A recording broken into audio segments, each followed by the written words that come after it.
Son Adelante, profe. eh, No se ve nada en la pantalla, si es que tiene sí, que Estoy presentar. esperando. Ahora sí ya me dio acceso. Bueno, sí, sí, voy a confírmenme. recordar. Ahora sí. Sí, estamos guiando. Sí, Bien, la lista es larga. Quiero empezar diciendo esto. La lista es larga. Poder configurar primero un modelo estandarizado de iglesia no se puede. Segundo, efectivamente, el modelo reinante está en crisis, de ahí la convocatoria a sinodalidad. Tres, hay modelos que son ventajosos y hay modelos que son desventajosos, es decir, ni ayudan ni mueven la iglesia a otro sistema. Cuatro, no podemos buscar una receta de modelo, porque cada comunidad de fe, por ser eclesial, se conforma y se organiza según sus modos, sus maneras y sus situaciones. Cinco, hay que pasar de lo utópico a lo real, a lo concreto, y fue la voz de todos los grupos. Y termino diciendo, a modo de pregunta, y convoco a otra después, ¿cuáles entonces serán los nuevos lugares donde tenemos que ir a trabajar nuestras maneras eclesiales? Porque el conflicto no puede ser un modelo impositivo, centralista, determinista, cuando a la luz de nuestro presente todos tenemos diferentes maneras desde la perspectiva del espíritu que se mueve por donde quiere a configurar lo que queremos, lo que pensamos, lo que vivimos, lo que existimos. Es decir, no podemos centrarnos, y aquí pongo esta otra pregunta, pero esta ya es para que la piensen para nuestro retorno dentro de 15 días, si es que tenemos que pensar ya no un modelo, sino qué iglesia, saliéndonos de los modelos, o sea, subiéndonos a una línea mayor, qué iglesia, para qué sociedad y para qué humanidad. Entonces, si nos quedamos atentos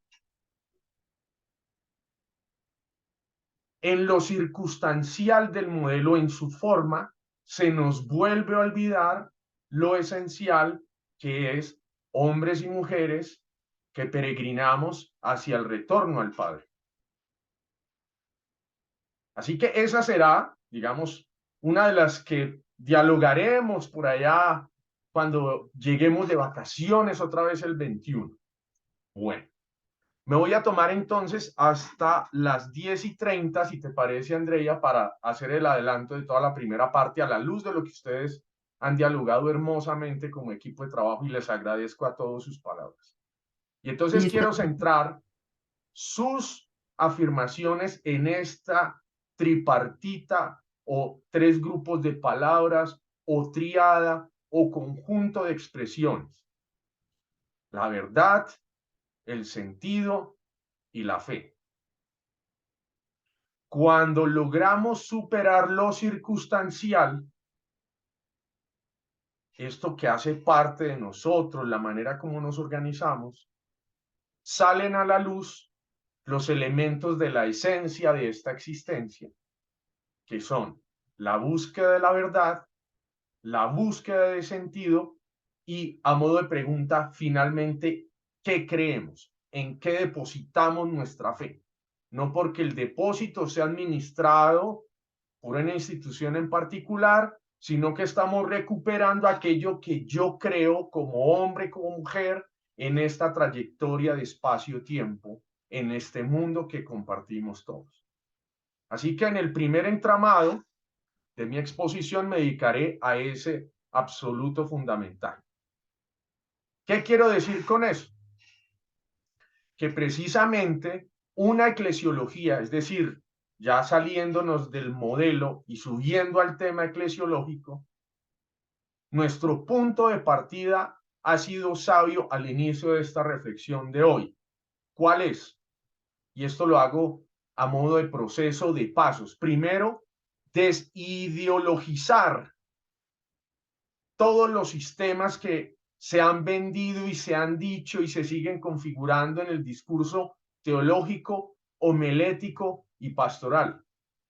Segundo, y estas palabras las heredo de mi gran maestro, el padre Alberto Parra, exorcicemos, dice él, echemos agua bendita inclusive, para sacudir esto que nos tiene acongojados. Hombre, pero ¿por qué esto no puede ser mejor? Tercero, y lo venimos haciendo desde ayer, la necesaria y eficiente krinein, la crítica, el sacudir las cosas, el mover las cosas. No ha sido fácil para este gran maestro jesuita, el Papa Francisco, hacer la desmontura de las ideologías muy acentuadas en Roma, exorcizar a la misma Roma y más aún señalar con dedo así sin miedo, esto tiene que cambiar. Entonces ustedes traían en sus grandes comentarios el tema del reino. Hombre, como si hubieran visto ya estas diapositivas en el futuro. Pues claro, tenemos que conectar lo esencial, decía ayer en el cierre de la exposición. La iglesia es mediación y no fin, porque el reino es el fin. Somos iglesia peregrina dentro de estas condiciones circunstanciales, pero la propuesta tiene que dirigirnos de cualquier tipo de modelo al lugar del reino de Dios, a volver al Padre. Y ese deberá ser, mis queridos amigos y amigas, de este grupo tan excepcional de personas, y para mí es un privilegio poder compartir con ustedes, el mismo ser de la iglesia y la misión misma de la iglesia.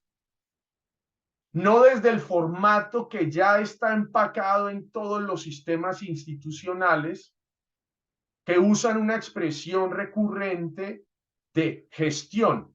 Vamos a gestionar eso. No, es que a mí no me interesa que la gestión, me interesa es que vivas aquello que estás señalando. Si eres de la iglesia, luego entonces sientes a tu iglesia. Dicha esa premisa, vámonos directamente a esta triada necesaria. Verdad, fe y sentido son configurativos de nuestra toma de decisiones. Decidimos porque creemos en algo, porque manifestamos que tiene una fuerza de verdad y porque tiene sentido. ¿Qué voy a señalar a continuación en esta primera parte de la reflexión? Que en muchas ocasiones o hacemos mucho énfasis en términos de la verdad desde el ejercicio de la razón y dejamos la fe y el sentido a un lado.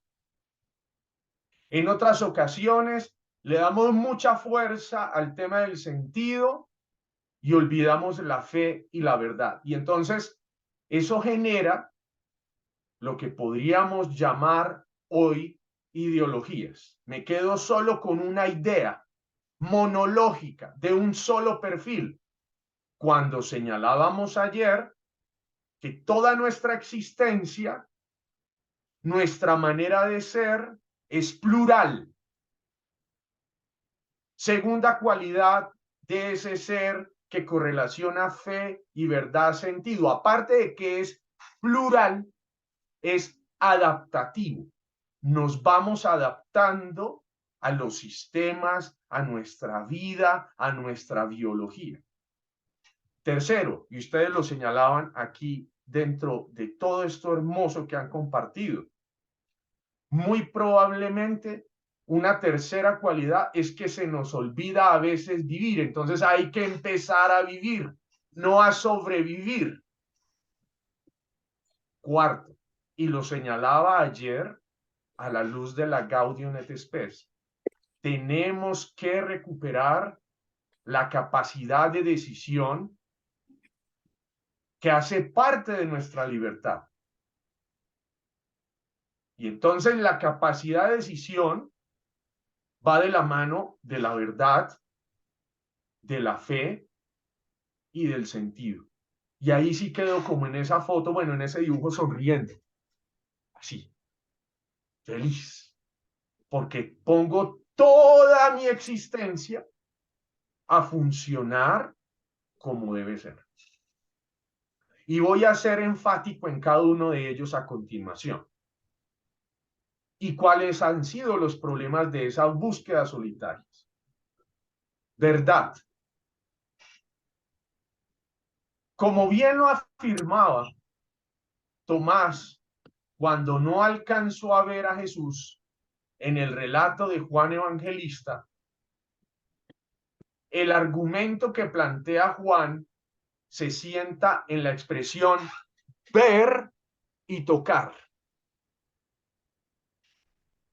Y esa es una condicional nuestra, eso somos constitutivamente, queremos tocar la cosa y la cogemos y le damos vuelta y la observamos. Y cuando vamos al Génesis, el árbol del conocimiento, recuerden ustedes, capítulo 2, versículo 4b, cuando se describe de manera agraria cómo se constituyó el mundo, el árbol del conocimiento se refiere a nuestras cualidades humanas constitutivas. Y al lado del árbol del conocimiento están nuestras cualidades divinas manifestativas de Dios, llamado el árbol de la vida. Sobre él hablaremos cuando lleguemos a sabiduría, que es a continuación. Nosotros, como constitutivos, hombres y mujeres, nos gusta que nos expliquen. Alexander, explícanos esto. Ayer me tuvieron juicioso dando explicaciones. Yo feliz, aprendiendo de ustedes también, por supuesto. Pero ese ejercicio ayuda al esclarecimiento de lo que queremos conocer.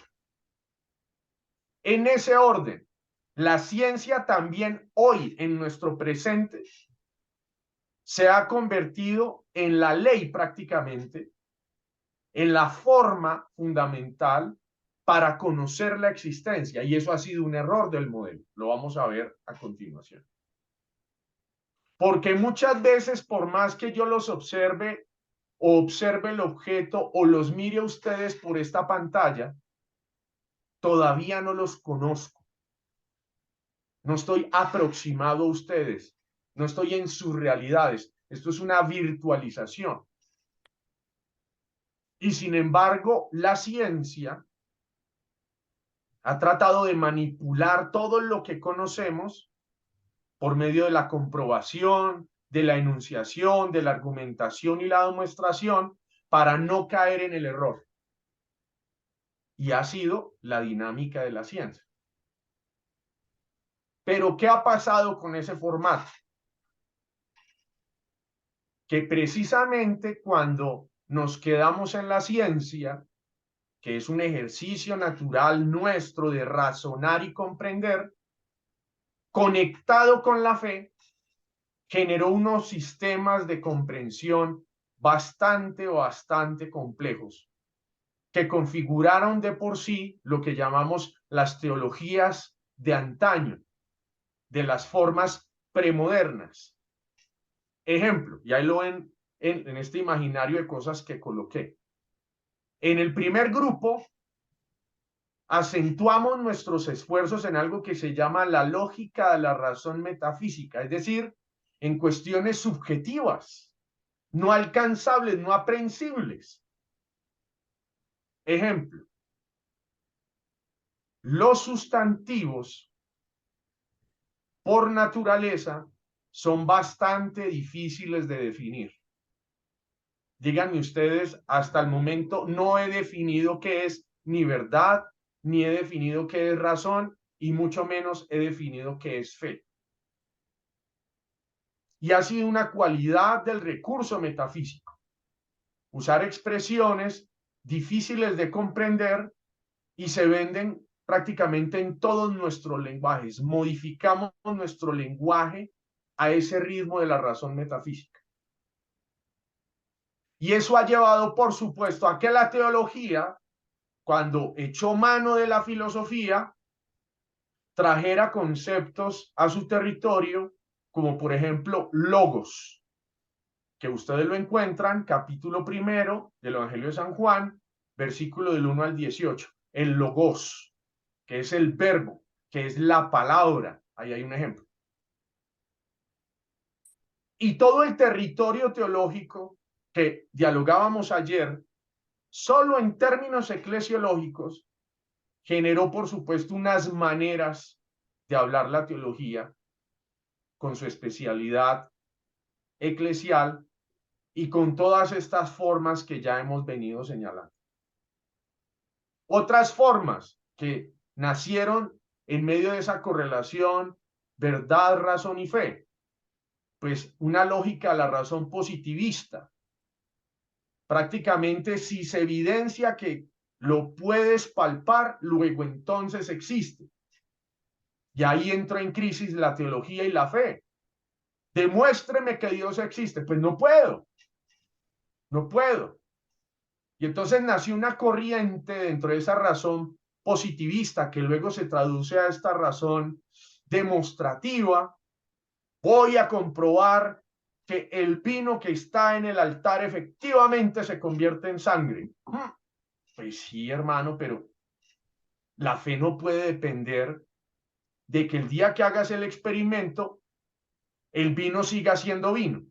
No puede depender. Es decir, va a llegar un momento en que la fe se va a desprender de estos modelos científicos forzados.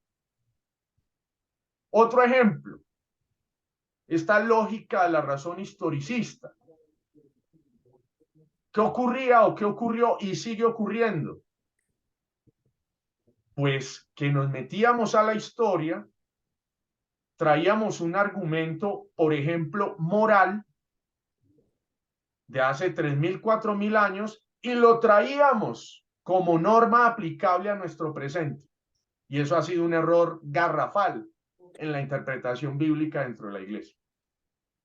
Y por supuesto ha generado unas lecturas diferenciadas, tristes, fundamentalistas del texto.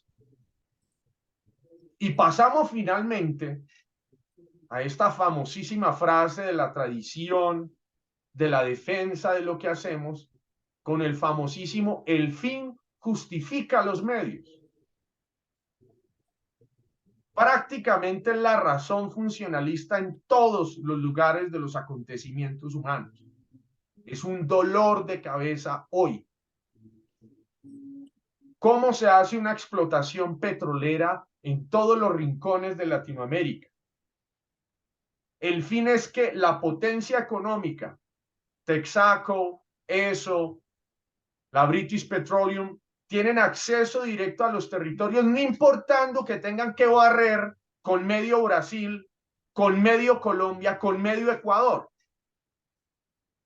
con la triste intencionalidad de unos pocos beneficiarse de aquello. Y a renglón seguido, este régimen de la lógica, la razón funcionalista, si no sirves, estorbas.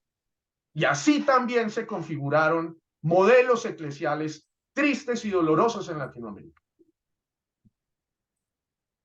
Eso indica que también hay que reformar, y aquí lo puse como un comentario ya para conectar esto, la manera como estamos diciendo, expresando aquello que llamamos iglesia.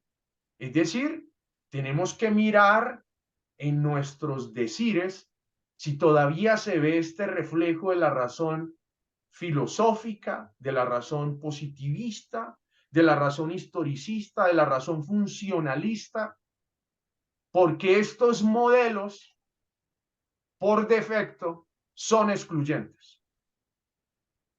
Y termina siendo, por tanto, un discurso teológico, citando ayer mi primera afirmación, violento y en segunda instancia excluyente. ¿Qué pasó entonces con el último apartado de esa razón funcionalista tan interesante? Pues que la razón funcionalista, aparte de que fue instrumental, desarticuló las ciencias grandes en especializaciones. Y pongo este ejemplo que nos pasa en toda Latinoamérica. Haga de cuenta que Janet se fue allá al médico en Venezuela. Y el primero que lo atiende es un médico general. Y le dice, yo no tengo la especialidad, tengo que remitirte a otro médico. Y uno, pero usted no estudió pues medicina. No, no, esa no es mi especialidad. Entonces te manda a algo que se llama el internista, médico internista. Vas a donde el médico internista y el médico internista te dice, no, tienes que irte a otro especialista porque lo tuyo es un caso de gastroenteritis. Necesitas a un gastroenterólogo. Ah, bueno, pues ya voy para el tercero. Fuera de eso, cuando ya vas en el tercero de esa lógica especializada, tienen que ir a tomarte tus pruebas de sangre. Otro especialista. Y fuera de eso te dicen, pero te vamos a tomar unas radiografías. Otro especialista. Es decir, hemos fracturado también nuestros sistemas internos de conocimiento. Es decir, lo digo esto de manera jocosa, el día que me quieran contratar para clavar una puntilla, me contratan porque Alexander Urrea también es experto en clavar puntillas. Y ese ha sido el defecto de esta lógica instrumentalista, que lo vamos a ver muy marcada en un esquema jerárquico donde a cada uno le digo qué tiene que hacer. Bueno, pero tranquilos que todo no es tan triste. Ahora sí vamos a entrar a la parte bonita, antes de irnos al descanso. Siguiendo un gran maestro del pensamiento hermenéutico, centrado en una crítica a todos estos modelos de funcionalidad, de lógicas inquisidoras, Habermas en su trabajo de teoría de la acción comunicativa le pone un punto alto a todas las ciencias, inclusive a la teología, con su especialización en esta eclesiología que estamos dialogando. Dice este señor en su gran sabiduría: 1. Toda ciencia humana hoy, en este presente, tiene que ayudar a adaptar, a comunicar y a liberar las líneas de pensamiento humano. Esa es su ética. 2. Tiene que ayudar a constituirnos en un sistema permanente de desarrollo. Si estamos dialogando sobre una eclesiología, no es para quedarnos caminando los mismos rumbos. No puede ser. Y ustedes ya lo dijeron de entrada, y yo hago eco de lo que ustedes proponen. Y ese desarrollo tiene que ayudar, dice el gran maestro Habermas, a la humanidad agobiada y doliente, citando pues al magisterio, y en segundo lugar a desarrollar mi libertad, como decía ayer, por todo lado.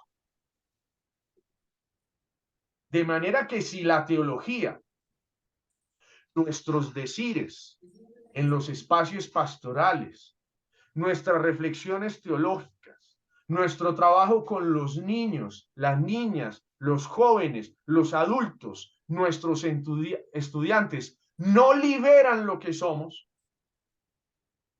estamos haciendo una ciencia teológica con énfasis eclesiológico o con especialidad eclesiológica deshonesta, triste, lapidaria, violenta y excluyente. Por tanto, si por un lado nos gusta razonar como lo estamos haciendo, en el aparaje de conocer esta existencia, también se ha construido paralelamente unos lenguajes de la sabiduría.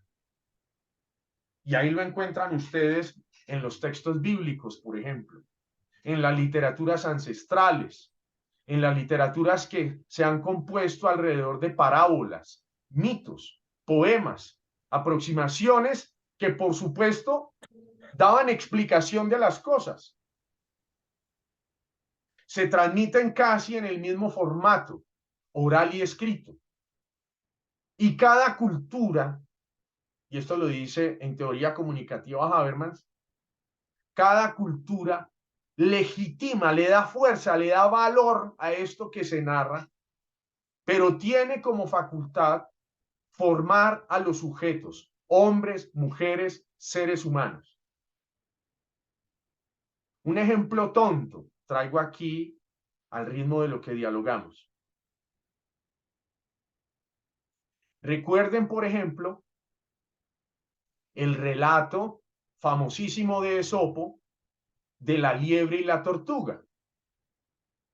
Es una narrativa que contiene unos personajes, que tiene inicio, nudo y desenlace, pero que deja una enseñanza del sistema moral, del sistema ético, como lo quieran llamar. Pero en el formato de la razón y la ciencia, siempre nos ha encantado en los medios académicos y escolásticos no sentarnos a hablar de la narración, sino sentarnos a hablar del conflicto moral. Y a veces, mis queridos colegas, hay que traer a colación al Maestro Jesús. Los cuentos, las parábolas nos dejan mejores enseñanzas. ¿Por qué? Porque la narración cuenta nuestras historias. Entonces, si Fabricio, Amparo, Deliana y Roberto, Amaya, Darkles, algún día se reúnen, lo primero que hacen es contar sus historias. Atentos, contar sus historias. ¿Cómo te ha ido? ¿Cómo has estado? ¿Cómo vas de salud? Cuéntamelo todo. Y el cuéntamelo todo da sentido. Contrario a la cultura imperante de cuéntamelo todo. Ah, pues soy doctor en teología, he viajado, he hecho esto. No, no, no, no. Eso no es cuéntamelo todo, eso es lo que tú haces, pero cuéntamelo todo de tu sentido de existencia. Cuando contamos ello, tiene un valor porque tiene ese reconocimiento histórico de que el otro lo quiero escuchar y hace parte integral y sustancial, por supuesto, de lo que somos como hombres y mujeres. Y eso nos da sentido. Los argumentos filosóficos llegan a un punto. Las líneas argumentativas, narrativas nos llevan a otro y la fe nos pone más arriba. Clic. A ver, ¿dónde voy yo? Aquí han comentado algo en los chats. Yo hablo solo aquí, me disculparán. Ay, a ver, cada vez se cae y se vuelve a entrar. Ah, bueno, solo sí. Perdona. Salud, entiendo. Ejemplo, el perfecto de la compartición del conocimiento, el servicio médico. Ya, excelente, claro. Buenísimo. ¿Y me falta algún otro? Perdón que hacer la pausa. Ah, no, no hay más. Que el micrófono está abierto ya. Y pasamos entonces a este plus, a este más que llamamos fe. Decía ayer, citando a Dave Verbo por allá en el numeral 5, la comprensión que tiene la Iglesia sobre la fe. Y entonces en el numeral 5 tiene un subtítulo encantador que se llama La revelación debe recibirse con fe. Claro. Y entonces, ¿de dónde sé yo que existe Dios, existió un Jesús, existieron hombres y mujeres que percibieron en su existencia esa presencia? Pues la primera fuente pues es el texto bíblico, faltaba más. Pero resulta que este territorio de tu existencia, que se llama Alexander Urrea, que se llama Juan Camilo, que se llama Luis Fernando, que se llama como se quiera llamar, este ser que está en búsqueda de sentido, también identifica la presencia revelativa de Dios.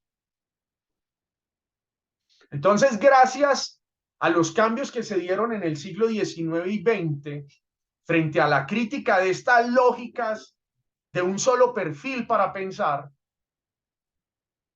la herramienta nueva fue una hermenéutica, una nueva interpretación. Lo señalábamos ayer, no porque estuviera fuera de nosotros, sino porque se había adormecido esta nueva manera de mirar la realidad. Entonces yo ya tomo el texto sagrado, que es un referente, pero tomo mi contexto, esta realidad que Dios me ha dado, y la pongo en diálogo con la propuesta liberadora y redentora de Dios. Y dice el maestro Gadamer, Heidegger, el mismo Habermas, esto se vuelve un negocio, pero con todo el respeto, por supuesto. Se vuelve una circularidad donde lo ontológico, lo epistémico y lo metodológico hace un rumbo alterno a los rumbos forzados, difíciles, que nos ha traído estas lógicas de pensamiento humano, que todavía cruzan paralelas a esta búsqueda del sentido desde la propuesta que a continuación planteo. ¿Qué se recupera entonces en la hermenéutica hoy?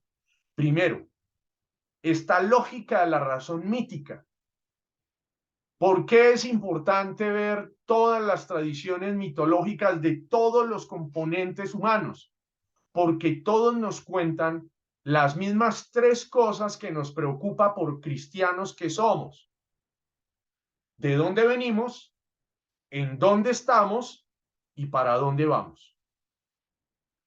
Esa lógica de la razón mítica también configuró en el lado opuesto de mi exposición una lógica de la razón simbólica. Y ahí abajo tienen un signo recurrente en la tradición cristiana que nos da razón de ello. ¿Por qué es importante los símbolos, las señales? Estar juntos es una señal. El verlos aquí a ustedes todos, de todo el grupo del continente americano, es un signo visible de alegría para mí, así que les agradezco de nuevo. Pero también incorpora la razón mítica y la razón simbólica, aprender a interpretar. Tenemos que volver a mirar las cosas, como lo veremos en la segunda parte de hoy, acentuado, por supuesto, en mirar cómo estoy interpretando mi existencia en términos de mi situación, el pretexto redentor a la luz de toda la historia salvífica. Bien, eso nos conlleva, ya para terminar, a tener claro este presupuesto antes de irnos al descanso. Estamos, por tanto, construyendo una eclesiología que recupera a las personas, que recupera a hombres y mujeres. Una eclesiología, como ustedes bien lo decían, que le da la vuelta a todo, donde nos interesa todos y cada uno de todas, sin excepción. Segundo, debemos evitar en ese ejercicio de recuperar a los todos, a las todas, hombres y mujeres, seguir marcando nuestro discurso teológico eclesial con formas idealistas, ahistóricas, como ustedes lo señalaban, que ha domesticado y neutralizado precisamente esas percepciones históricas y sociales que necesitamos empezar a escuchar hoy. Bueno, ahora sí el descanso después de tanto alegato, Andrea, o si no, aquí nos dormimos. ¿A qué hora nos encontramos?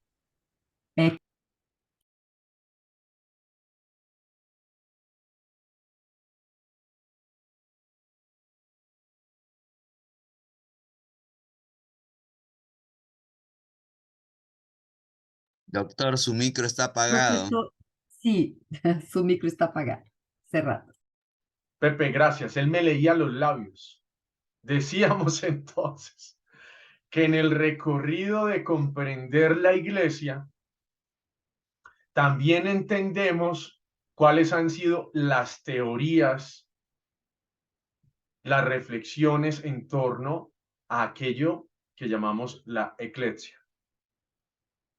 Y quiero comenzar, hay un comentario inclusive en el chat que me pareció muy necesario leer y que ahora comparto, creo que lo escribe Janet, y dice, claridad, por favor, frente a qué es una epistemología y qué es una eclesiología. Claro, ya mismo para que entendamos.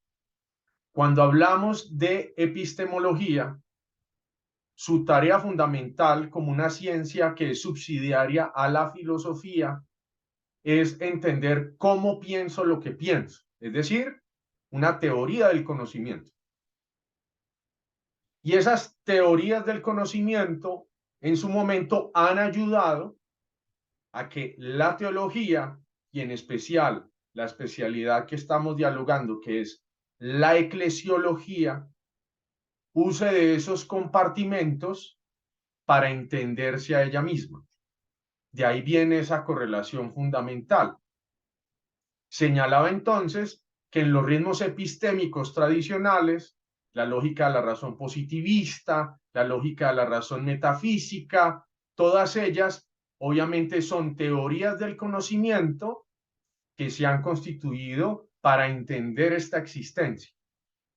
Paralelos a ellos hemos señalado esta bella expresión traída de la tradición hebrea, el dabar, una sabiduría que se construye también dentro de la narrativa, que por supuesto no funciona como epistemología, sino más bien desde un hermeneo, desde una hermenéutica. Así que ahí hay otros rumbos de teorías del conocimiento. Por ahí va la cuestión. Bueno, dicho eso, una teoría, por tanto, eclesiológica, tiene todo un recurso histórico. Y vamos a ver cuáles han sido esas teorías famosas que han acompañado, en la segunda parte dialogaremos hoy, estos modelos eclesiales. Vean entonces la cuestión. Señalábamos ayer que en la manualística teológica hay unas afirmaciones precisamente generadas en los formatos de lo que hemos llamado la lógica de la razón metafísica, y que por supuesto han dado una lectura directa a los textos desde perspectivas análogas.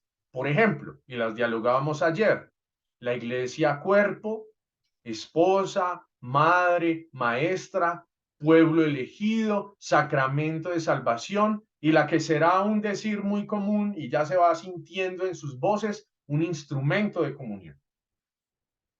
Pero no ha habido manera, desde estas formalizaciones de las expresiones teológicas, que se recuperara lo que hemos llamado hoy una interpretación bíblica mucho más aterrizada a la realidad y no centrada solo en los datos históricos. ¿Qué hemos hecho en Latinoamérica? Como hombres y mujeres hemos tratado de aproximarnos al texto leyéndolo desde nuestra situación. Y ahí es donde ha tenido otro sabor. Ahí se activó lo que ayer señalaba Íñigo, precisamente una teología que cambia, una teología que libera, que trata de corresponder a. Y en ese mismo orden, esa formalización, y bueno, y a propósito, la foto que traigo aquí es de esta misma mañana. Esta fue tomada precisamente en Venezuela y solo quería hacer el acento en Dios te bendiga, ayúdanos para comer, tenemos hambre. Vean, ahí está el ejemplo. Entonces fue tomado esta misma mañana, es decir, una foto que traje de periódicos fuertes. Precisamente, decía yo, esta lógica formal de presentar la conexión de manera análoga en una lectura cerrada del texto, ya hoy es inaceptable para nosotros, porque debo decir que somos una iglesia que es experimentable, la que tenemos en Latinoamérica. Somos más objetivos y nos hemos tumbado el mito de ser especulativos. Más bien somos críticos y analíticos de nuestra realidad. En esa misma línea, también nos identificamos como una iglesia que se vive de sí,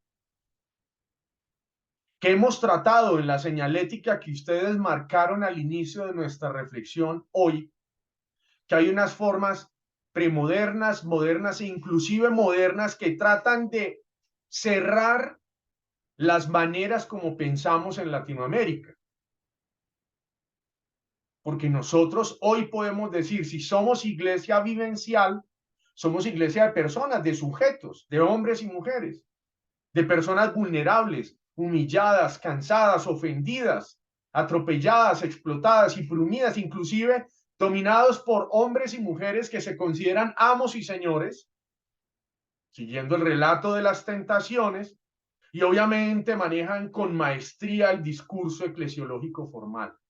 No te preocupes, si tú no me haces caso, Dios te condenará, hermana Andrea, Dios te condenará. Bueno, pero eso no pasa en Latinoamérica, jamás. Es decir, las eclesiologías que configuremos en adelante no se tienen que quedar en la teoría teórica, porque se vuelve redundante sobre ella, sino más bien una práctica práctica. Una práctica que comporta precisamente evitar los juegos ideológicos, evitar la justificación de doctrinas para censurar nuestras acciones, no alimentar estos discursos metafísicos elevados que no nos dejan tocar la realidad, señalar, desenmascarar, quitar ese recurrente positivismo histórico, donde solo si leemos allá la fuente nos da razón suficiente. No, porque eso ha generado modelos mentales y paradigmas que nada tiene que ver con nuestra realidad. De manera que estos posibles modelos que configuremos, que señalemos, que identifiquemos, tienen que, por supuesto, conjugar, unir, conectar aquello con lo que dialogué en la mañana. Verdad, sentido y fe. No pueden ser desconexos. Tienen que crecer a su mismo rumbo. No diciendo que la verdad tiene la razón por más que se llame verdad o el sentido. No, todas tienen que conjugarse, ayudarse a. Y en ese orden, la iglesia vivencial de personas vuelve a nacer y se vuelve a gestar. Y depende de nosotros. Ahora, en la larga tradición inaugurábamos ayer como un recurso necesario las eclesiologías básicas, no profundas, del Nuevo Testamento. Unas con tradición, por supuesto, yavista, eloísta, deuteronomista, inclusive sacerdotal del modelo antiguo de interpretación de la Torá, y que nos trae hoy en evidencia una pregunta fundamental para entender las eclesiologías. Iglesia, ¿qué entiendes por ti misma? ¿Cómo te has comprendido después de estos lazos conexos del Nuevo Testamento? O sea que la invitación que hemos venido prácticamente señalando, no solo yo, sino el conjunto de este grupo de trabajo, es un ejercicio crítico que ahora tiene que traer a colación desde la especialidad teológica, tampoco es tan negativo, que se ha dicho de ella misma. Entonces, ¿de dónde vamos a partir a dialogar esto? Que precisamente necesitamos de toda esta tradición sistemática, metodológica y formal, sobre la cual podemos llamar es el patrimonio eclesiológico universal. Y ese es un ejercicio enriquecedor. Veamos el primer caso. Ahora, yo tengo una duda, veo unas líneas azules en mi expo, pero esas no las puse yo, a propósito. Están, sí, efectivamente. Sí, Bueno, estaba mirando isso e hablando com o grupo. yo creo que alguna persona pegó el lápiz para escrever en la Sí. pantalla. Y Bueno, yo no pero consigo. Pero alguna persona que escreveu en la pantalla puede borrar esto, porque yo no consigo. creo que Pero vi por ahí en una rayita Janet, en un momento de Los instancia así alumnos pueden hacer celestial. anotaciones o Creo, rastrearlos creo, de casualidad. creo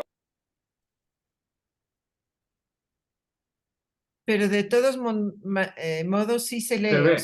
Ah, que bueno, sí, bueno. sí se ve, aunque si dejas de compartir y Y luego vuelvo a vuelves a compartir. compartir, Ok. se borra.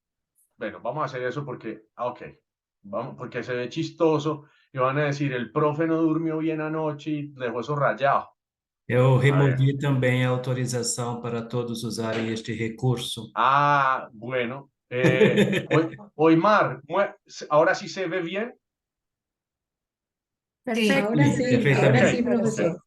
Listo. Ahora sí. Uy.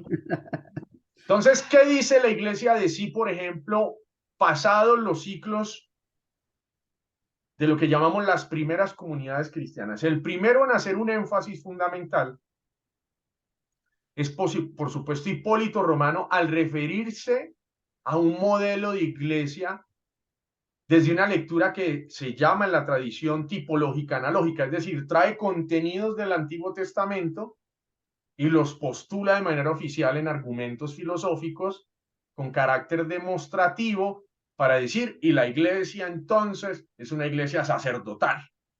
Ah, bueno, y con un énfasis, por supuesto, cristiano. Y ese va a ser, digamos, ese modelo que él va a transmitir en su sistema.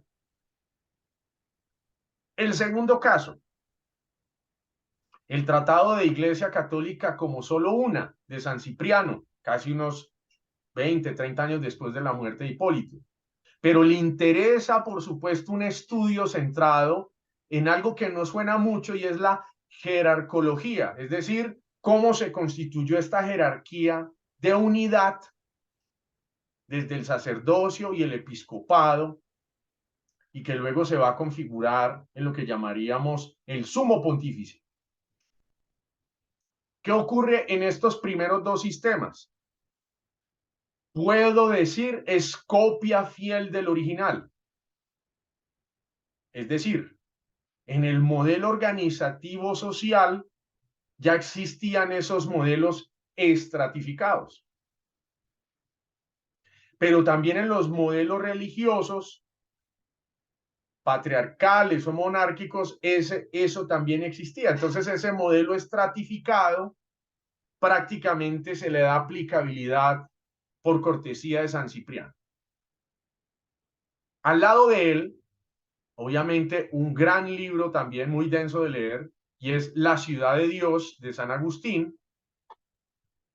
Por supuesto, se genera una distinción todavía más terrorífica, con todo el respeto de Agustín, y es el dualismo territorial hipotético. Como el cielo está arriba, el cielo es bueno, y nosotros aquí que sufrimos en este valle de lágrimas, ustedes son los malos. Ah, y entonces, pues el reino verdadero, que es del Padre, que está allá, la iglesia entonces, que asume el rol del Padre, esta iglesia también es la verdadera, la oficial, y de ahí nace lo que en los decires, digamos, jerárquicos se usa muchísimo, y es el oficialismo. Esto es lo que oficialmente se dice de ella. Y trae a colación que el paralelismo que trae Hipólito Romano con la tradición judía dice, pero es que también Jerusalén es ahí, no se preocupen judíos, ustedes también caben ahí. Y hago un paréntesis, noticia de ayer en Jerusalén. Benjamín Netanyahu ya ha dicho que estamos otra vez en guerra con la Palestina por la invasión de territorios. Bueno, solo un paréntesis de contexto. Cuarto, ¿cómo se ha venido constituyendo entonces estas tres maneras? Pues estas tres maneras, las tres primeras, van a ser el punto pivotal, el lugar fundante de ahora sí una sistematización mayor que concluye en el Concilio de Trento. Es decir, se reagrupan estas tres perspectivas, la que llamamos cesaropapista, la que llamamos jerárquica, la que llamamos sacerdotal, episcopal, papal, y todas ellas se centran prácticamente en Trento. Trento tiene la facultad, eso sí, de poner a trabajar la iglesia rápido para solucionar un conflicto. Ahí sí trabajaron juiciosos, no por despotricar de la iglesia hoy que trabaja igual. Pero esta iglesia que estaba metida en el poder, dijeron, no vamos a dejar que esta postura de estos señores alemanes, de la Europa naciente por medio de nuevos sistemas, deshagan esta iglesia. Y ese patrimonio, recuerden ustedes, se empieza a configurar desde Trento como la Sagrada Inquisición, que luego pasó a ser llamado la doctrina de la fe y que ahora recibe el nombre de dicasterio con las modificaciones del Papa. Pero ese fue en su momento el referente para defender la postura de la iglesia. Y decía ayer sabiamente muchos de ustedes, la iglesia, si mal no recuerdo fue Maximiliano, la iglesia tuvo que volverse armada, violenta para defenderse. Y créanme que hoy también se ve el reflejo de esa tendencia. Y es la que a nosotros todavía hoy dice, esa forma, ¿cuándo va a cambiar? Y es una pregunta que ustedes en su intervención señalaron de manera recurrente. ¿Cuál otro modelo encontramos de reflexión eclesial? Suena extraño, pero la Rusia actual, la que pelea con Ucrania hoy, es una Rusia que se configura ahí. Una Rusia con una eclesiología reaccionaria ante el modelo europeo. Y dice, hoy todavía en voz de Putin, nosotros no queremos intervencionismo occidental, no queremos a la NATO o a la OTAN, en su traducción en castellano. Y entonces configuran en los relatos eclesiales algo que se había perdido, esta unidad nacional, el espíritu nacionalista, nosotros vamos a hacer todo diferente, y entonces se establece otra estructura eclesial que se va a sentir también distante de este patronato marcado por Roma y su Estado, que por supuesto ya tiene una fuerza muy grande en los albores del siglo XVIII e inicios del siglo XIX y XX respectivamente. Y al lado de este ritmo de eclesiologías fuertes, pesadas, de la defensa, se estructura la escuela en Tübingen, en Alemania, centrado en una recuperación que luego se usa en el constructo de Vaticano, y es volvamos a las fuentes, de nuevo a la escritura y de nuevo a los padres. Curiosamente, la influencia de la escuela de Tübingen está dada por este autor ruso que se llama Alexei Shomyakov, que es teólogo y filósofo, y él es el que organizará en este movimiento de la Rusia ortodoxa del siglo XIX lo que llamamos el cuerpo doctrinal para tomar postura frente a Occidente. Pero ¿qué va a ser lo curioso de la escuela de Tübingen? Que, por ejemplo, se empieza a generar paralelismos conceptuales, binomios reflexivos, que luego van a tener una influencia directa, por ejemplo, en Lumen Gentium, en Luz de las Gentes. Ejemplo, misterio, institución, que ayer ya inaugurábamos con la expresión mysterium. Lo neumatológico con lo cristológico. La correlación fe y caridad. La correlación invisible-visible, interior-exterior.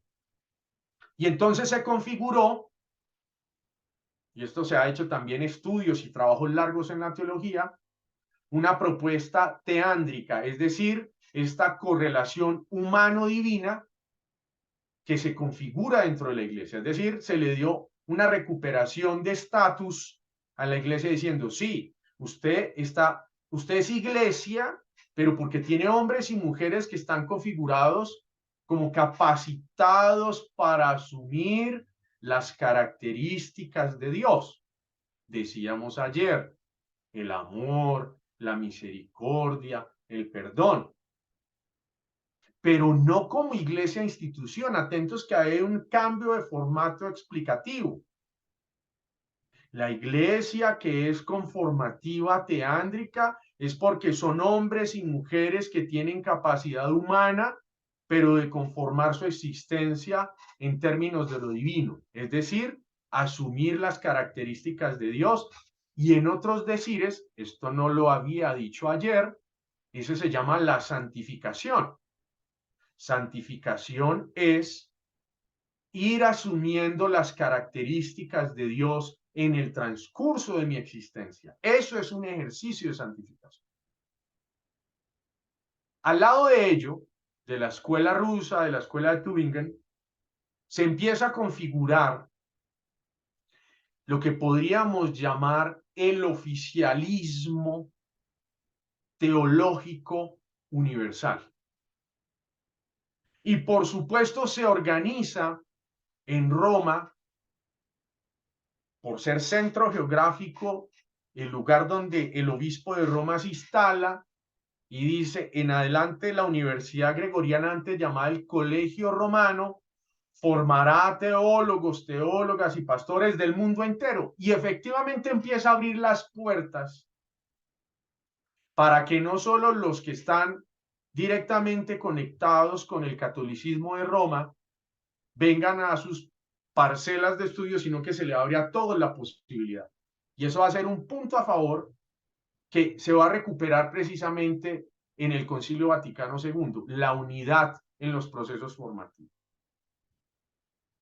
Y esa relación tan cercana, ¿verdad?, que se conforma en Rusia, en Alemania, en Roma, empieza a apuntar estos linderos directamente a una comprensión del misterio de la Iglesia, ¿verdad?, que va a ir cerrando, organizando, configurando este gran texto que veremos, bueno, veremos una inauguración de todo el tema de concilio, porque no lo veremos todo, frente a toda la eclesiología de Vaticano II, pero en especial este documento que es Luz de las Gentes. Y ese esfuerzo que se hace en Luz de las Gentes va de la mano de una eclesiología que no se construye en el territorio teológico oficial, sino que viene desde afuera. ¿Cuál es? Una eclesiología de carácter crítico histórico a todas las instituciones, a todas, y le dice, ustedes no están haciendo bien su labor, ¿qué está pasando? O sea, voces externas a nosotros. Pero también al lado de ello esta eclesiología conforma un señalamiento directo a esta crítica textual que ya veíamos un poco atrás, esbozadamente, con todos estos maestros de la filosofía allá en los inicios y casi finales del siglo XX, donde dicen, estamos interpretando mal el texto, hay algo que está fallando. Sin embargo, dejan a un lado estas eclesiologías de corte liberal pesado, aquello que estamos tratando de recuperar hoy, y son los contextos eclesiales vitales, es decir, a la iglesia de los vivos, de los hombres y las mujeres. Y todas estas tendencias teóricas eclesiológicas van a ser, digamos, llevadas todas a portas del Concilio Vaticano II. Como les digo, hoy no veremos estos apartados como deben ser, hoy solo bajar los presupuestos.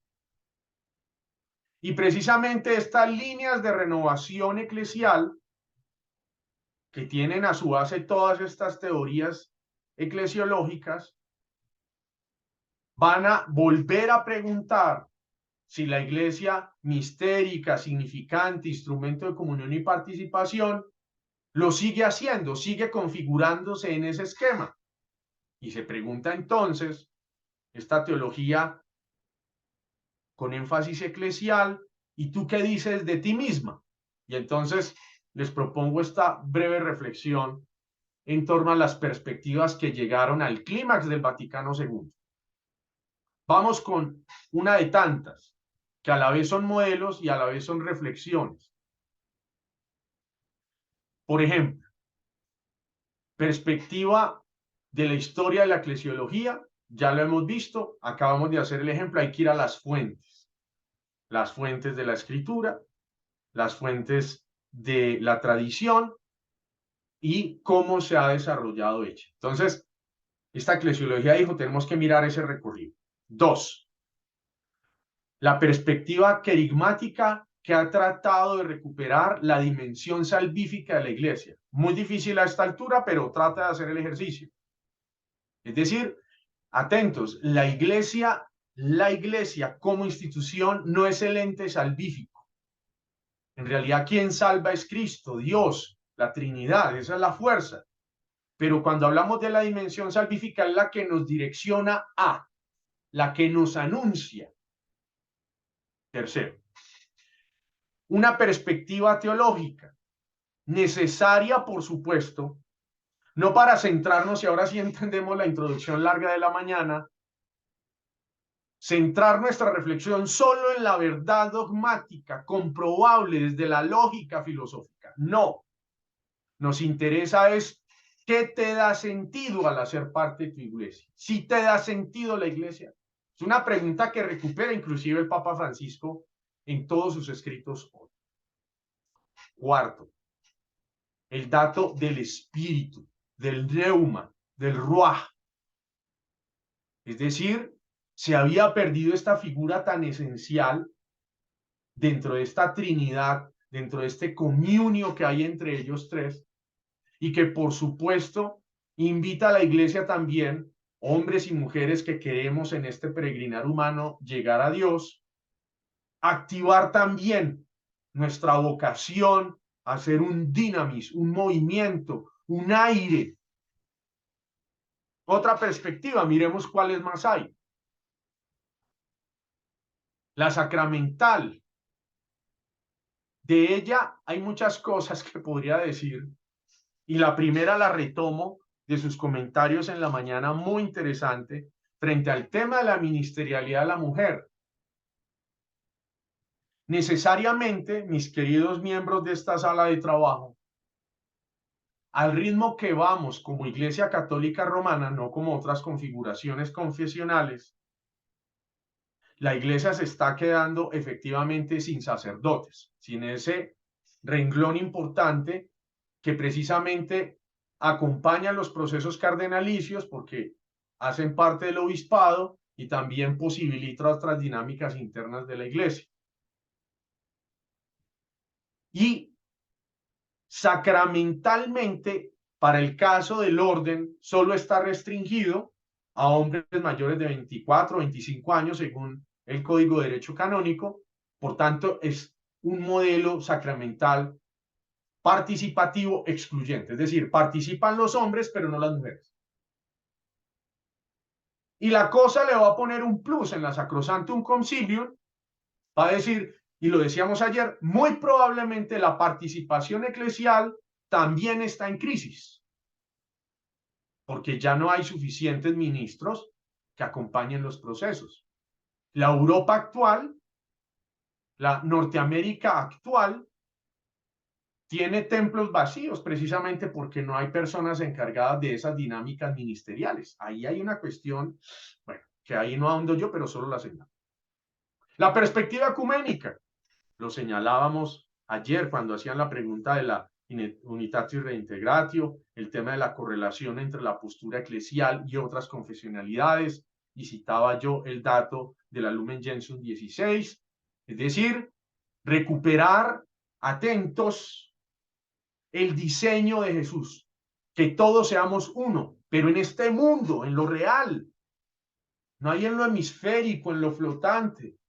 No, pero de verdad aquí nos vemos bonitos. Esa foto ayer tan bonita de que todos sean uno, quedamos divinos. Y el último con el cual, digamos, vamos emparentando nuestra reflexión, es precisamente una perspectiva comuniológica, que es histórica, sí, que es teológica, sí, que hace parte del ministerio o el misterio eclesial, sí, pero también es un misterio de comunión. Imperfecto, eso sí, porque yo alzo la mano, yo no soy perfecto. Pero nos pone atentos a otros ritmos bonitos. Cuando entramos a las dinámicas que se elaboran en el Concilio Vaticano II, estar como iglesia en comunión es comunidad de hermanos, comunitas fratrum, pero también es una comunidad santa, communio santorum, pero también es una congregación de fieles, de aquellos que creemos, congregatio fidelium, es decir, la iglesia trae, la iglesia trae por sí una nueva manera de comprenderse, una iglesia en comunión, conformada precisamente por estas dinámicas internas que a lo largo de la historia la configuraron. Bueno, pasado el descanso, nos centraremos precisamente en la iglesia en sus modelos contextuales para seguir dando el trabajo reflexivo el día de hoy, y centraré la segunda parte de mis esfuerzos reflexivos a lo que ya hemos llamado la iglesia pueblo de Dios. Bien, hasta ahí esta reflexión de la mañana, ya prácticamente para la hora del almuerzo. Por favor, comentarios. De verdad les agradezco, me han servido mucho para reencauzar los esfuerzos de estos ejercicios reflexivos conjuntos. Bueno, hay una reflexión de Julio Sebastián que dice: profesor, buenos días. En esa jerarcología que se puede empezar a vislumbrar con Cipriano, daría para fundamentar la sucesión apostólica de los papas que inmediatamente habrían sucedido a Pedro. ¿O no es posible fundamentar dicha sucesión con estos textos u otros contemporáneos? Bien. Recordemos que el tema de sucesión apostólica, si bien se llamaban papas o supremo organizador o el obispo, que era el que vigilaba todo un territorio en la tradición de las primeras comunidades, la figura del sumo pontífice, es decir, que está por encima de todos, por eso de ahí la expresión latina, el sumos pontificus, se inaugura técnicamente con Constantino, es decir, en la oficialización de una religión que va de la mano del Imperio Romano, se configura el césaropapismo. Si ya tu pregunta es todavía más sensata y es, con Pedro se inaugura la figura de sucesión apostólica, es decir, es el encargado aquí en la tierra de abrir las llaves del cielo, porque pues esa parece ser la tarea de Pedro y así ha sido toda la iconografía. En el rescate de la figura del sumo pontífice, Roma interpreta mal la función de Pedro. Y entonces establece desde el acontecimiento de la oficialización del cristianismo como católico, como universal para el componente romano, su contexto en ese entonces es precisamente que las decisiones gubernamentales y religiosas no pierdan la postura de la tradición que viene enmarcada desde años atrás. Y me explico, la tradición egipcia, la tradición babilónica, ellos establecen que el poder social y el poder religioso deben ir de la mano, una teocracia. Entonces tú dices sabiamente, podemos desconfigurar hoy, desde estos argumentos y otros más, yo no soy experto en el tema, la posibilidad de seguir contemplando que hay que seguir nombrando un sumo pontífice. Pues yo podría decir, sí, podemos quitarlo, podemos hacer una reflexión sólida, organizada, que el sumo pontífice no tiene voz ni voto, y ustedes encuentran esa reflexión muy marcada en las tesis de Lutero. Y en la comprensión de Lutero, la figura que pone en crisis precisamente a la Alemania, a los países eslavos, es precisamente la figura del Papa. El Papa se volvió, en ese entonces, siglo XV, el que daba órdenes y se tenían que cumplir. O sea que sí, probablemente podemos deshacer el tema de sucesión apostólica, que en este caso es muy complejo, porque para el caso de los patriarcas de la iglesia griega, de la iglesia ortodoxa rusa, eso es un conflicto de intereses.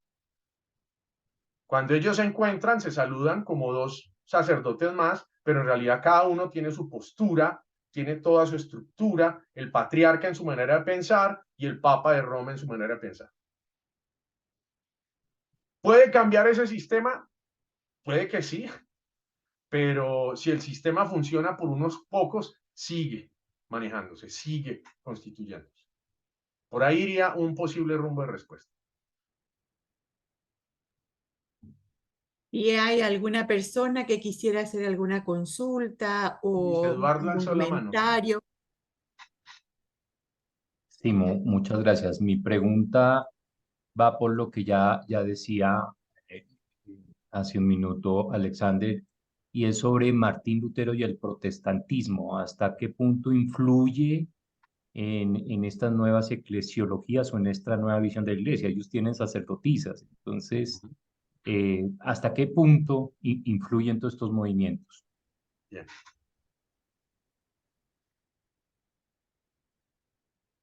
Desde una lectura de antaño de toda la producción teológica que ha crecido paralela a la producción católica cristiana, debo decir con especial aprecio que la tradición interpretativa protestante o no católica o reformada nos lleva aproximadamente unos 400 años de distancia a la interpretación católica reinante actual. Y ese es el primer argumento para comprender qué ocurre desde Lutero hasta hoy en términos de la reflexión eclesiológica. Es decir, con Lutero y esta gran empresa de Gutenberg en la reproducción sistemática de los textos, todas las personas en la Alemania que llamamos campesina empiezan a tener acceso a los textos escritos. Entonces esa reflexión temprana que ellos hacen del texto sagrado les da una ventaja también en la reflexión que llamamos el sistema de ministerios abiertos, es decir, ellos abren la posibilidad a otros ministerios y como tú bien lo citas, tengo grandes amigos en la Iglesia Luterana de Colombia, compañeros también tanto en la maestría en el doctorado, quienes en los diálogos fluidos decimos, ¿y cómo va la Iglesia Católica? No, yo sigo con los mismos y las mismas. Yo lo digo tontamente, pero en realidad seguimos con los mismos formatos. Y cuando nosotros aterrizamos a una lectura del texto bíblico y nos la autoriza la Iglesia, porque así hay que decirlo, se activa precisamente con el Concilio Vaticano II, es decir, llevamos 60, 70 años leyendo el texto sagrado. Eso nos da una desventaja técnica, reflexiva de lo que ya se ha hecho en la comunidad protestante, que de verdad ha hecho muchísimo. En términos eclesiológicos, si miramos el presente de estas iglesias que no son romanas, suena extraño, pero también están en crisis. Tuve la oportunidad de conocer, y el año pasado me encontré con ella aquí en Colombia, a la obispa de la iglesia luterana en Alemania, y ella contaba en su experiencia, están abandonando también nuestros templos. Es decir, atentos, el problema no es de ministerialidad, el problema no es de jerarquía, el problema no es de que no nos estemos organizando bien, sino que algo está pasando que supera el modelo estructural, que supera el modelo comunitario. ¿Qué está ocurriendo? Ahí ella nos llevó a pensar. Muy probablemente las sociedades están corriendo a un ritmo tan avanzado que nosotros, las iglesias, parecemos corriendo detrás de las dinámicas sociales. Vamos tarde en la reflexión. Todavía nos estamos desconectando de lo social. Y ahí es donde se señala el problema eclesiológico fundamental. Radica entonces, a modo de conclusión, y espero no haber sido tonto en cortar rápido, pero nos toca sentarnos a hablar con ellos también, con estas otras confesionalidades. Y decir, bueno, ya juntos todos, ¿qué podemos hacer? Y ya hay unos primeros intentos. El año pasado, el Papa y prácticamente todas las confesionalidades del mundo que quisieron reunirse en el evento, firmaron un documento muy curioso que precisamente busca el acompañamiento de personas en situación de migración, de violencia, en temas de paz, en temas de libertades. Es un texto muy interesante. Pero convoca ¿a qué? A que nos ha faltado, ya no solo como esta iglesia que nos consideramos los fieles que estamos acompañándonos juntos, sino que hay que empezar a abrir las ventanas, las puertas, todo aquello que está cerrado para convocarnos a esta reflexión conjunta. Por ahí sería. Muchas gracias. Con mucho gusto, Luciano, con mucho gusto. A mí me gustaría hacer una pregunta. Se habla de la sinodalidad no como modelo, sino como modo de hacer posible un modelo eclesial. Se habla de la sinodalidad como espíritu que acentúa ese tema de caminar juntos, de la unidad en la pluralidad, etc. Pero sin embargo, actualmente se habla de una iglesia sinodal, que para mí, como que si la sinodalidad no es modelo, entonces, ¿por qué se está presentando esta palabra que confunde, ¿verdad? Entonces, ¿por qué se habla de una iglesia sinodal? Que está en sínodo, puede ser, que camina, que hace el espíritu que tiene etcétera, me parece, pero sin embargo estamos utilizando esa palabra. Bien. Quiero citar unas bellísimas palabras ayer de Maximiano, muy elocuentes a propósito de qué es lo que siempre pasa en la iglesia. Ocurre en todas las tradiciones humanas que llegan palabras que están de moda. Ejemplo, 20 años atrás, una palabra que se metió en nuestro cuerpo de lenguaje fue el Internet. Y prácticamente todos tenemos Internet, no estaríamos conectados si no tuviéramos Internet. 7, 8 años atrás nacieron lo que se llaman los smartphones. Y entonces la palabra smartphone o teléfono inteligente empezó a hacer cabida también en nuestros lenguajes.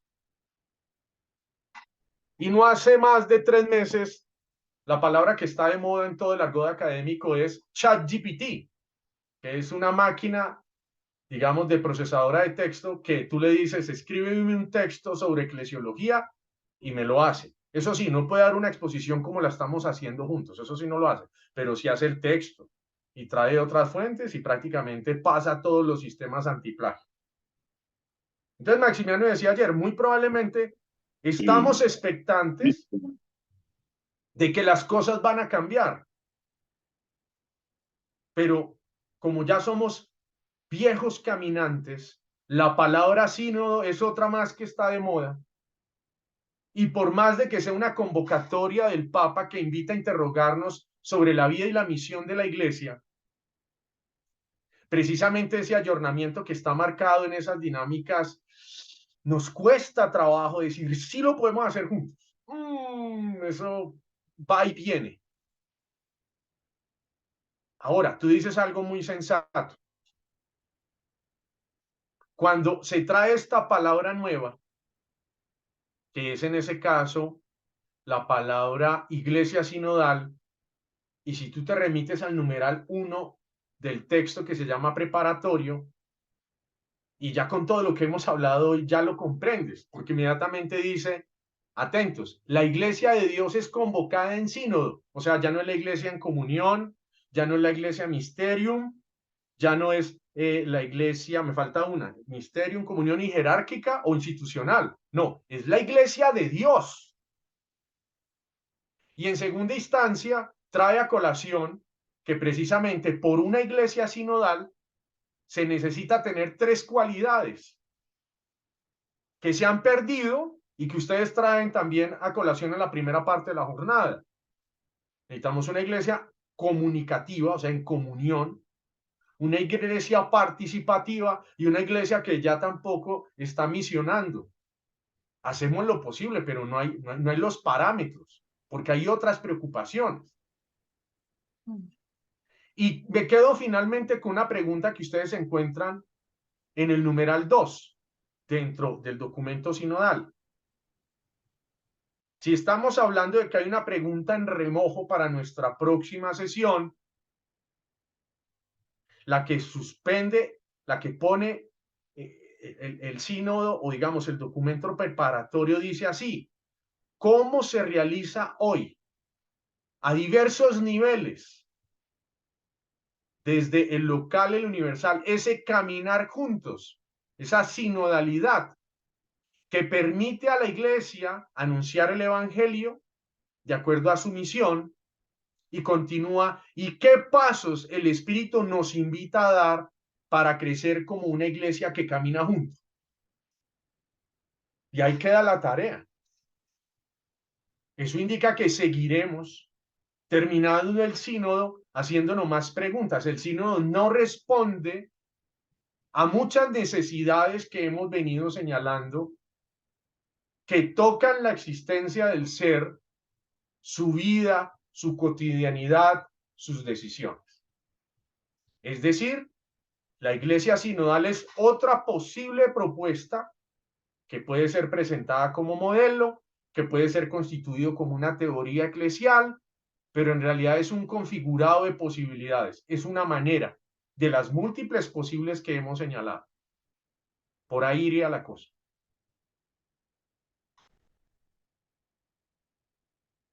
Bien, y si no tenemos ya nada, Pepe creo que alzó la mano desde Perú. Pepe Cianca, sí. Sí, está levantado. Gracias, Miriam. Gracias, Lorena. Gracias, doctor. Mire, hay algo que me inquieta con todas estas reflexiones, ¿no? Hablamos de una iglesia piramidal. Sin embargo, es curioso lo que sucede, ¿no? En cada una de las cosas que la misma jerarquía decide. Por ejemplo, en el Concilio Vaticano II, ¿no? Que fue un concilio que abrió puertas y ventanas y sacó todo el polvo imperial. Sin embargo, cuando las decisiones que ellos mismos toman tiene que bajar hacia las bases, por decir algo, no se cumplen, ¿no? O sea, cada obispo tiene sus formas también de establecer sus propias prioridades, los pone a su arquidiócesis o a su diócesis, y sin embargo, cada sacerdote en su propia parroquia hace o no hace caso, ¿no? Y crea también sus propias necesidades o sus propios rumbos. Sin embargo, cuando la iglesia sí siente que va a perder parte de su poder o están como amenazados, ahí sí hay un cierrafilas, ¿no? Y es curioso en ese sentido que me cuestiono, o sea, si son pirámide o no, ¿no? Porque la pirámide es el que está arriba, ordena, manda, toma decisiones y abajo se obedece. Los únicos que obedecemos somos los laicos y las laicas que sin criterio alguno, bueno, solamente seguimos, ¿no? Y algunos que nos oponemos, que ya obviamente nos ponen al margen, y ya no nos ponen como los, entre comillas, comunistas o rojos dentro de la iglesia, ¿no?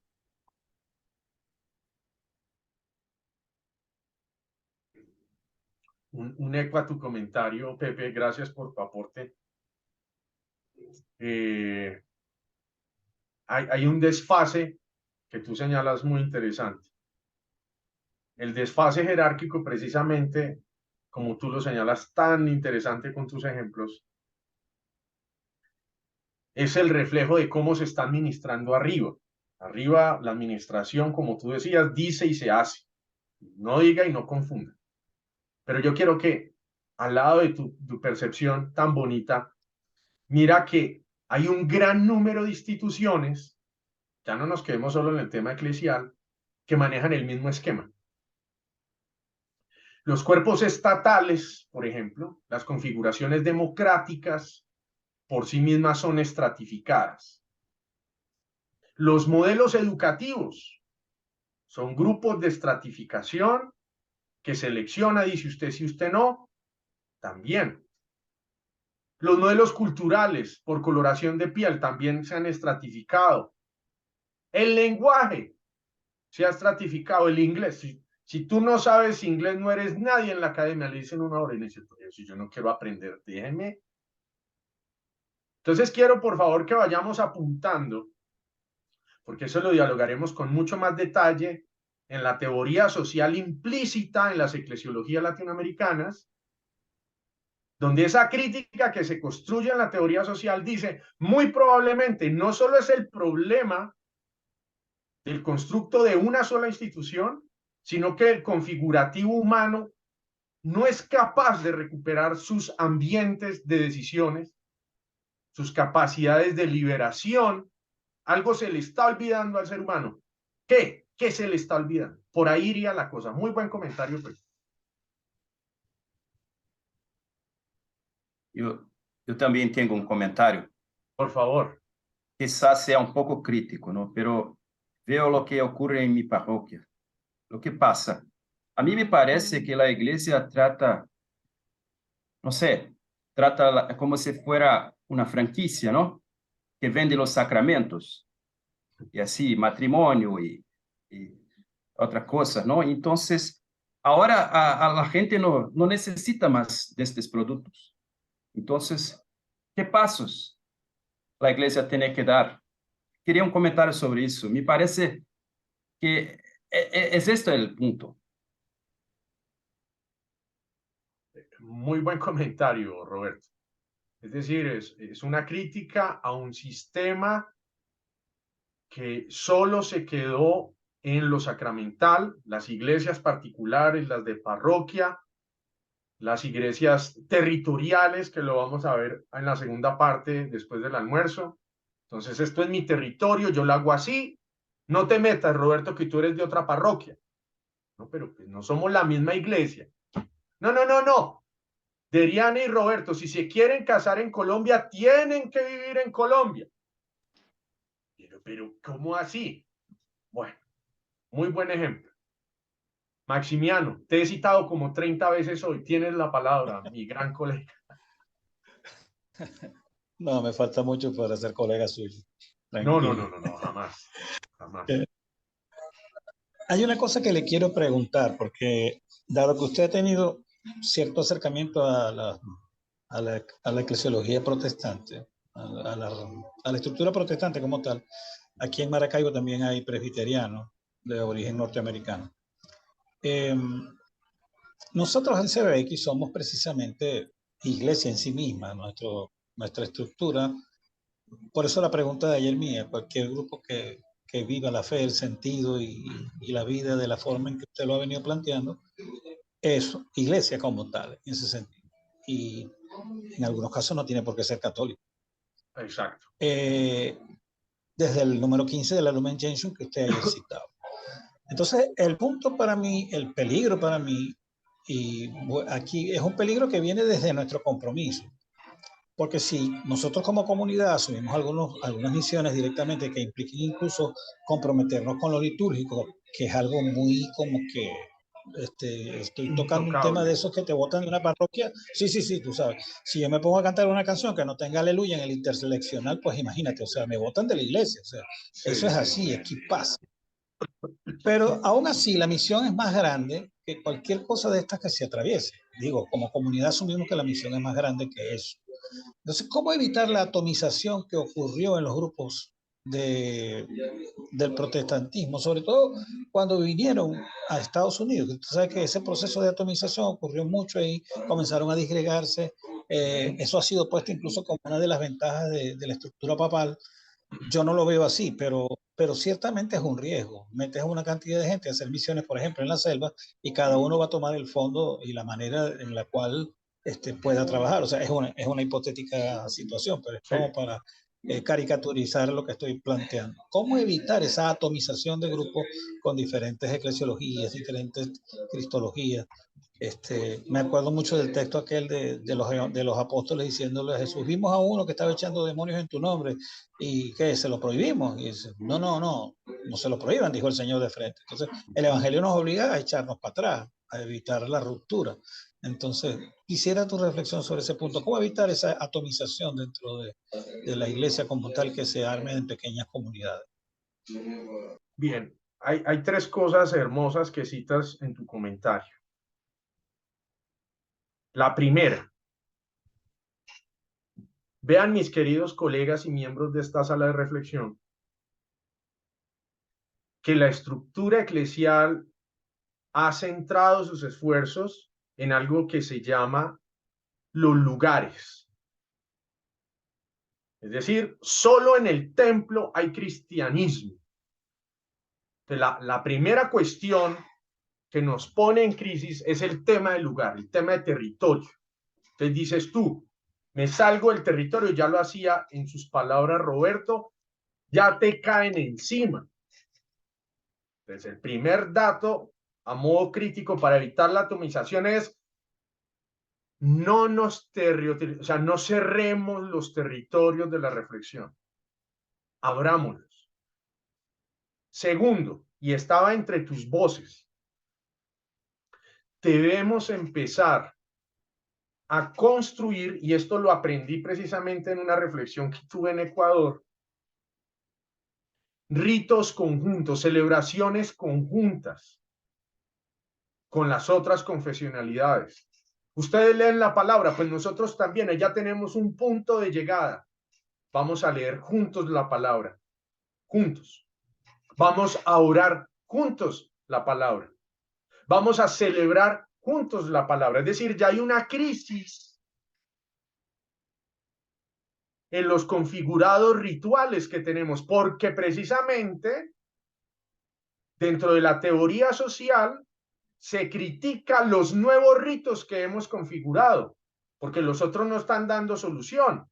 Bien lo decía Roberto, pues como ya no está haciendo la tarea la franquicia, entonces yo ya compro Netflix en mi celular y mi nuevo rito en las mañanas es, ¿y te viste el show de Lupin?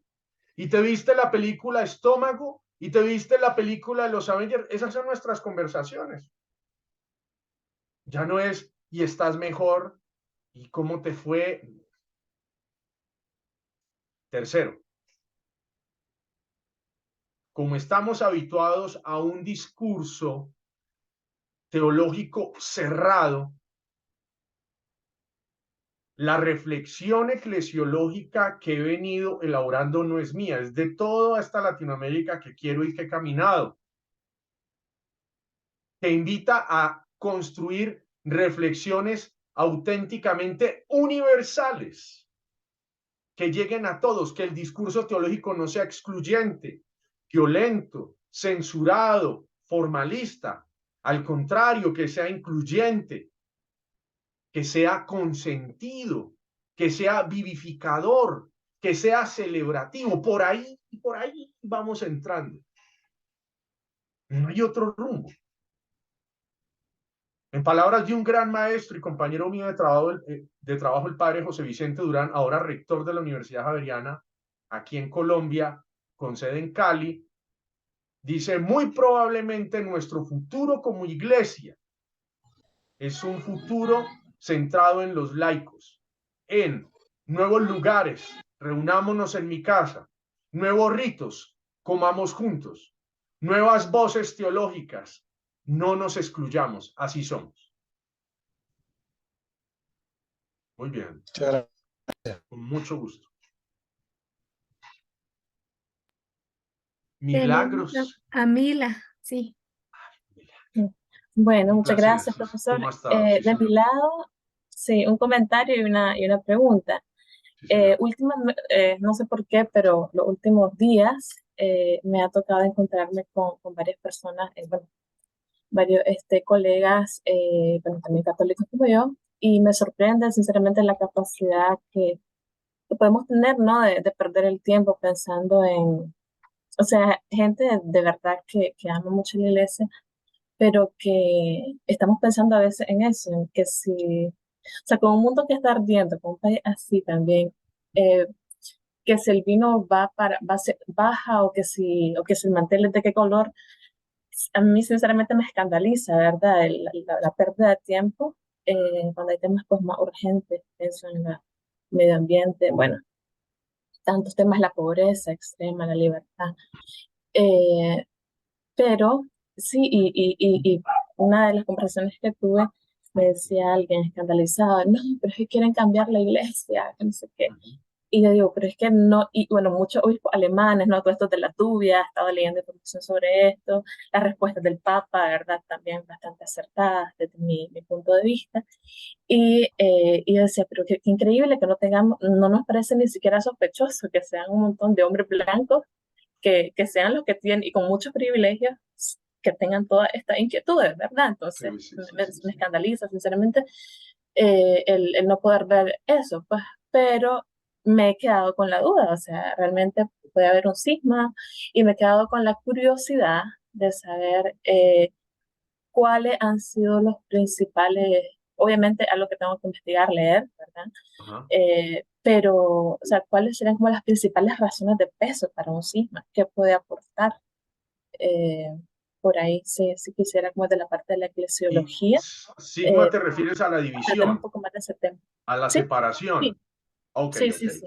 Claro, claro. Sí, o sea, si realmente hay un peligro de cisma o no, y cuáles han sido aquellos que han sido pues, significativos, ¿verdad? Yo pues, pienso en Lutero, pienso en un par más, bueno, pienso en la iglesia, en este obispo argentino también, pero me gustaría saber así, o sea, en tiempos de cisma, estos movimientos en la iglesia, ¿qué han aportado? O sea, ¿qué ha salido de estos espacios? Es una pregunta muy bonita. Quiero hacer un eco a lo que pasó con la Universidad Jesuita allá en las bellas tierras de Nicaragua. Tú conoces más que yo el hecho fortuito y triste de que nos cerraran allá una de las grandes universidades administrada por los padres jesuitas. Quería hacer el comentario, mi querida Milagros. Y eso curiosamente es un cisma. Hay una fractura. La condicional de fracturarnos es normal en nuestra condición humana. Cuando ya lo vemos en cosas más grandes, la fractura nos duele más porque ya no solo es una persona que se separa de algo o que es forzada a separarse de, sea por cualquier tipo de condición. Los cismas que podrían resumirse prácticamente en 3 o 4 máximo, fuertes, condicionales de la tradición eclesial católica, precisamente tienen en una primera instancia el siglo IX con la fractura con Oriente. Es decir, inmediatamente las posturas eclesiales de ambas partes dicen yo me quiero organizar así, y el otro va a decir yo me organizo así, y entonces se da otro sinónimo, el divorcio, palabra de moda en toda la bella tierra latinoamericana. El otro grupo cismático fuerte es, ya lo hablábamos con Luis en una de las preguntas anteriores, se da precisamente con estos movimientos reformistas en toda la Europa naciente, que está tratando de configurar un nuevo sistema no centrado en la teología, sino en el hombre como el centro de la existencia. Y finalmente, y ya pues hay otros apartados más, tenemos que precisamente en el Concilio Vaticano II hay un cisma, una fractura interna de la iglesia, los famosos lefebristas, ¿verdad? Que no van a estar de acuerdo con las posturas y van a decir nosotros mantenemos como documento oficial el Vaticano I, ustedes quédense con el Vaticano II. Y quiero hablar de un cisma actual, y es el sigma o la fractura de la persona humana en términos de su relación con Dios. dentro de estos nuevos sistemas que configuramos dentro de estas filosofías desconectadas de lo trascendental del ser del hombre, nosotros también estamos generando fracturas internas, fracturas con la relación que Dios. Es decir, hay algo que ya nos toca, es un cisma aquí. Y eso se ve reflejado externativamente en la pérdida sistémica de personas en los espacios comunes donde nos encontramos como cristianos. No es tan fácil recuperarlos porque hay muchas desconfianzas, hay muchas desesperanzas y hay cosas que no podemos surtir. Es decir, me remito a mi experiencia y a lo que he dialogado en muchos espacios académicos. El error nuestro en los procesos formativos es vender falsas esperanzas, porque nosotros no somos los que damos la esperanza. La da la propuesta de Dios. Y entonces nos ponemos a prometer, segunda cuestión de la esperanza, cosa que no podemos cumplir. Entonces las fracturas sismáticas internas, eclesiales, históricas, se dan por fallas en los cuerpos relacionales, por uno o por otro. Por ahí sería un rumbo, Milagros.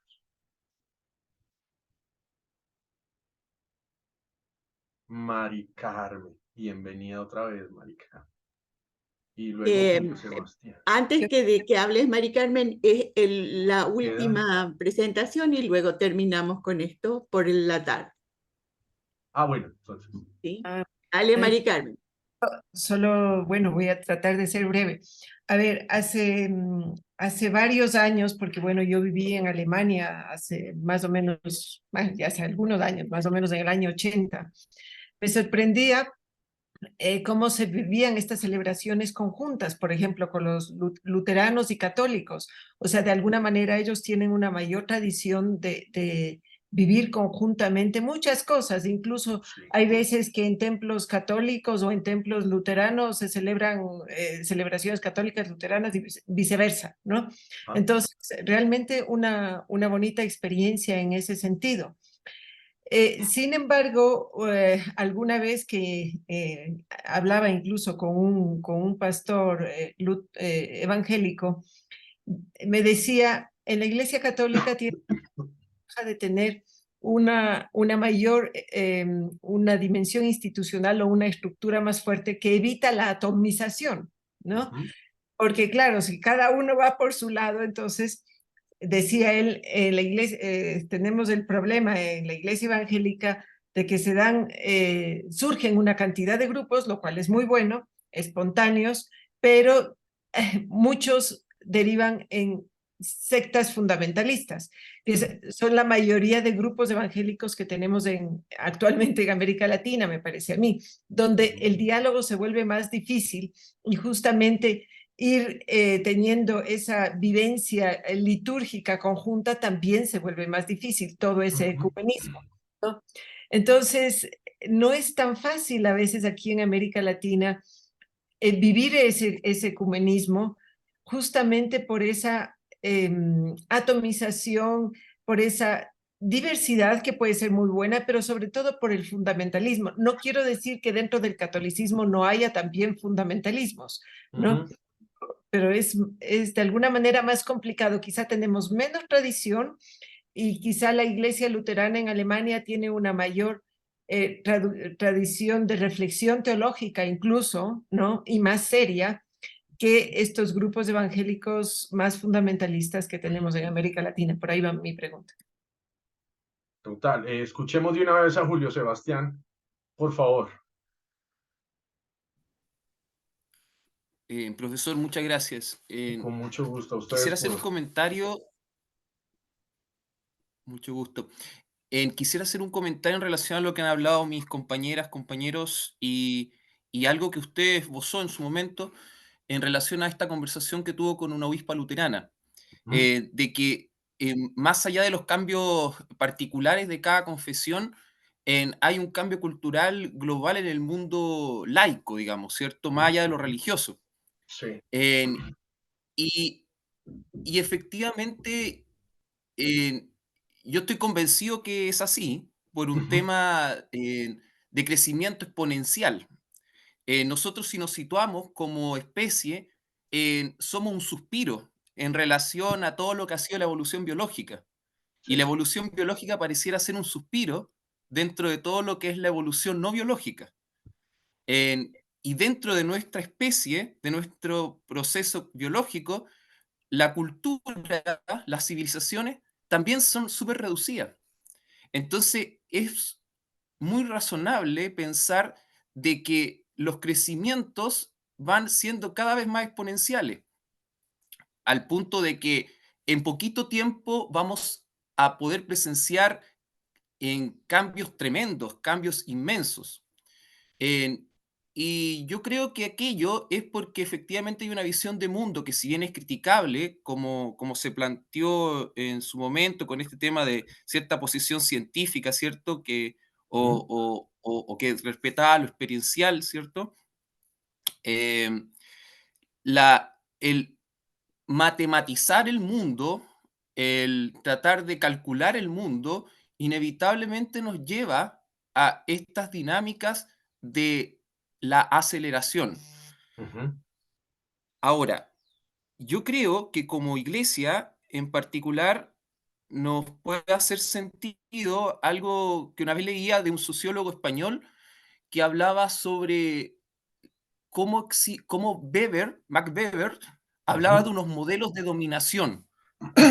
Él hacía referencia al modelo legal racional, por un lado, al modelo tradicionalista y al modelo carismático, que son formas en cómo las organizaciones van desarrollando un liderazgo.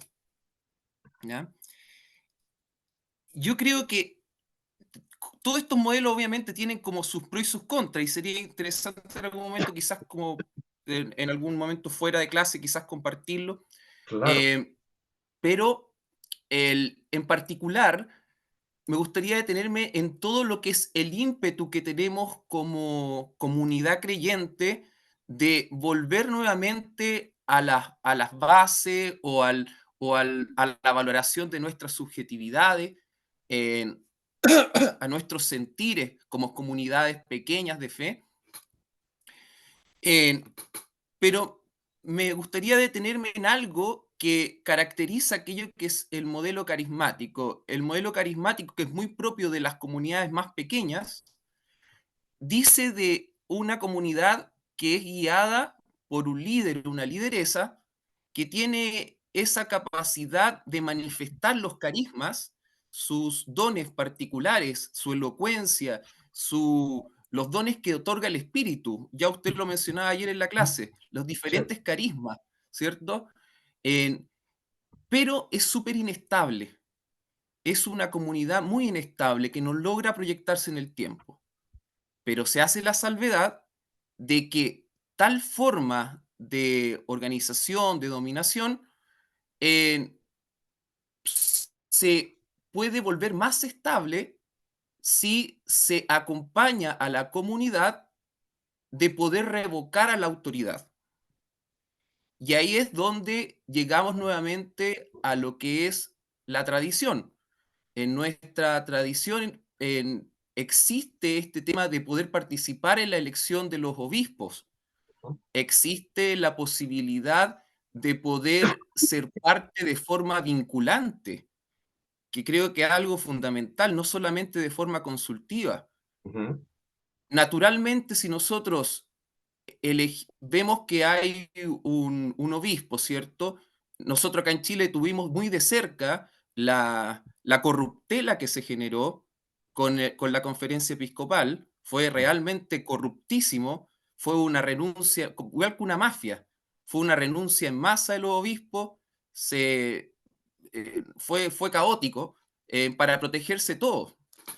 Eh, Ese fenómeno, si nosotros como iglesia, como comunidad creyente, tuviésemos la oportunidad de poder vincular, por ejemplo, un mandato revocatorio que se utiliza en algunos sistemas organizacionales, creo que ayudaría mucho para dos cosas: que como creyentes nos interesásemos más en qué pasa en nuestra iglesia, y por otro lado, para que las autoridades, tanto del mundo jerárquico como del mundo académico, se interesasen más en hacer divulgación de conocimiento.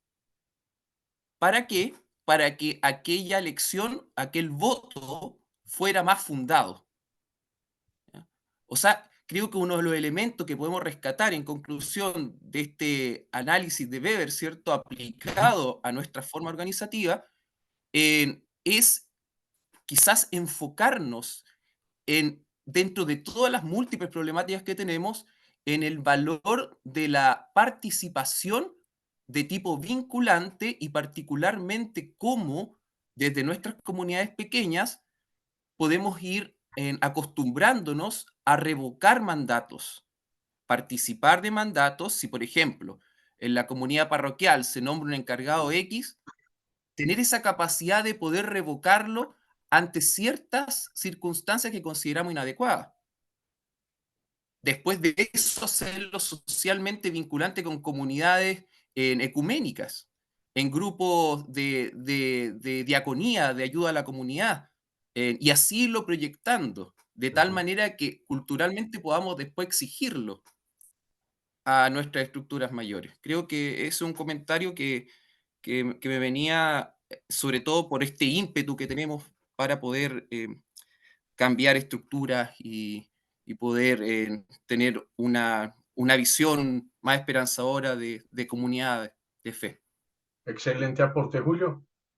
Si quieres, Arián, al regreso entonces hago los comentarios para podernos ir a tiempo. Sí, como